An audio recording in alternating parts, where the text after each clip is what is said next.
দর্শক আপনারা দেখতে পাচ্ছেন যে প্রতিবন্ধী স্কুলের শিক্ষকরা যে যমুনার উদ্দেশ্যে যে লং মার্চটি বের করেছিল এবং তারা যমুনা ঘেরাও কর্মসূচি যে দিয়েছিল তা বিপুল সংখ্যক পুলিশি বাধার মুখে পড়েছে এবং তারা এক পর্যায়ে রাস্তায় শুয়ে পড়েছিল এবং যানবাহন আটকে দিয়েছিল।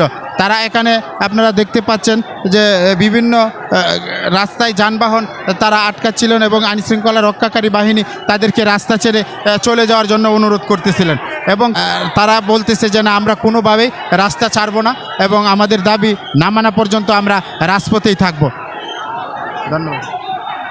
আপনারা দেখতে পাচ্ছেন যে প্রতিবন্ধী স্কুলের শিক্ষকরা যে যমুনার উদ্দেশ্যে মিছিলটি বের করেছিল সেটির তারা পুলিশ আইনশৃঙ্খলা রক্ষাকারী বাহিনী তারা রাস্তায় আটকিয়ে দিয়েছিল এবং এক পর্যায়ে শিক্ষকদের সঙ্গে পুলিশের ধস্তাধস্তি হয় এবং দেখতে পাচ্ছেন তাদের অনেকে আহত, পুলিশের লাঠিচার্জে আহত হয় এবং অনেককেও হসপিটালে নিয়ে যাওয়া হয় এবং আমি দেখানোর চেষ্টা করতেছি উনি পায়ে সম্ভবত আঘাত পাচ্ছে, তাকে চেংদুলা করে হসপিটালে নিয়ে যাওয়া হচ্ছে।